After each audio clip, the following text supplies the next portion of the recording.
കർത്താവിൽ ഏറ്റവും പ്രിയമുള്ളവരെ, അഭിഷേകമന്ന എന്ന വചന സന്ദേശത്തിലേക്ക് എല്ലാവർക്കും സ്വാഗതം. ഇന്ന് ചിന്തയ്ക്ക് ആധാരമായ ദൈവത്തിന്റെ വചനം യോഹന്നാന്റെ സുവിശേഷം 16-ാം അധ്യായത്തിന്റെ 13-ാമത്തെ വചനം. സത്യത്തിന്റെ ആത്മാവ് വരുമ്പോഴോ അവൻ നിങ്ങളെ സകല സത്യത്തിലും വഴി നടത്തും. യേശു കർത്താവ് ശിഷ്യന്മാരോട് പറയുന്ന ഒരു കാര്യമാണിത്. ശിഷ്യന്മാരോട് മാത്രമല്ല, എല്ലാവരോടുമായി പറയുന്ന ഒരു കാര്യമാണ്. യേശുവിന്റെ കൂടെ ശിഷ്യന്മാരാണല്ലോ ഉണ്ടായിരുന്നത്. എന്നിട്ടാ യേശു പറയുന്നത്, സത്യത്തിന്റെ ആത്മാവ് വരുമ്പോഴോ അവൻ നിങ്ങളെ സകല സത്യത്തിലും വഴി നടത്തും. ഒരു കാര്യമല്ല, ജീവിതത്തിലുള്ള എല്ലാ കാര്യങ്ങളും സത്യത്തിന്റെ വഴിയിലേക്കാണ് കടന്നു പോകുന്നത്. യേശു പറയാണ്, പാപം ചെയ്യുന്നവരെല്ലാം പാപത്തിന്റെ അടിമയാണ്. പുത്രൻ നിങ്ങളെ സ്വതന്ത്രരാക്കിയാൽ നിങ്ങൾ സാക്ഷാത് സ്വാതന്ത്ര്യമുള്ളവരാണ്. ഈ സ്വാതന്ത്ര്യം അനുഭവിക്കണമെങ്കിൽ സത്യത്തിന്റെ ആത്മാവ് വരണം.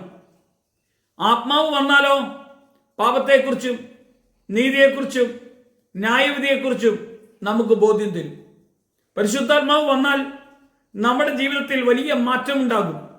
അതിന്റെ ഏറ്റവും വലിയ തെളിവാണ് അപ്പസ്തോലന്മാരുടെ മേലെ ഈ പരിശുദ്ധാത്മാവ് വന്ന് അപ്പസ്തോല പ്രവർത്തനം 2-ാം അധ്യായത്തിന്റെ 1 മുതലുള്ള വചനത്തിൽ പെന്തക്കുസ്ത നാൾ വന്നപ്പോൾ അവർ ഒന്നിച്ചു കൂടിയിരിക്കുന്ന ആ കൂട്ടായ്മയുടെ നടുവിൽ പരിശുദ്ധാത്മാവിന്റെ വലിയൊരു പ്രവൃത്തിയും വലിയൊരു സാന്നിധ്യവും വലിയൊരു അഭിഷേകവും വലിയൊരു ദൈവപ്രവൃത്തിയും നടക്കാൻ ഇടവന്നത്.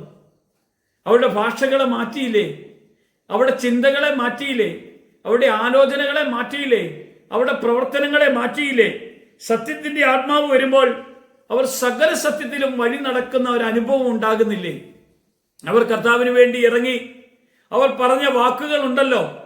അവർ പറഞ്ഞപ്പോൾ ഗലീലക്കാരായ വിദ്യാഹീനരായ അവർ പറയുമ്പോൾ വിദ്യാസമ്പന്നരായ അനേകം ഭാഷയിലുള്ള മനുഷ്യരെല്ലാവരും അത് കേട്ട് അത്ഭുതപ്പെടുവാൻ ഇടവന്നെങ്കിൽ, സത്യാത്മാവ് വന്നു കഴിഞ്ഞാൽ നമ്മളെ സത്യത്തിന്റെ വഴിയിൽ നടത്തും. പ്രിയമുള്ളവരെ, സത്യം ക്രിസ്തുവാണ്. യേശു ക്രിസ്തുവിൽ നമ്മൾ നമ്മുടെ ജീവിതത്തെ ഉരിഞ്ഞു വെച്ചുകൊണ്ട് ആത്മാവിലുള്ള ഒരു നടത്തിപ്പും ജീവിതവും അനുഭവിക്കാൻ കർത്താവ് ഇടയാക്കും.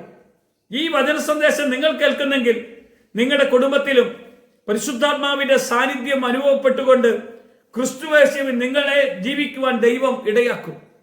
ക്രിസ്തുവിൽ ജീവിക്കുന്ന ദൈവമക്കൾ ക്രിസ്തുവിന് വേണ്ടി തന്റെ ജീവനെ പകരുവാൻ പരിശുദ്ധാത്മാവിലൂടെയാ ഇടയാകുന്നത്. പരിശുദ്ധാത്മാവ് വന്നാൽ ഇവിടെ ശക്തിയുണ്ട്, ബലമുണ്ട്, ധീരതയുണ്ട്, കൃപയുണ്ട്, അത്ഭുതമുണ്ട്, അടയാളമുണ്ട്, വലിയ ദൈവപ്രവൃത്തിയുണ്ട്. ആ പരിശുദ്ധാത്മാവിന്റെ സാന്നിധ്യം ഈ വചനം കേൾക്കുന്ന നിങ്ങളുടെ ജീവിതത്തിൽ വെളിപ്പെടുന്നെങ്കിൽ നിങ്ങൾ സത്യത്തിൽ ആത്മാവിൽ വേർതിരിക്കപ്പെട്ടവരായി ജീവിക്കാൻ ഇടവരും. കർത്താവ് മഹത്വമെടുക്കട്ടെ. യേശുവിന്റെ നാമത്തിൽ തന്നെ ആമേൻ.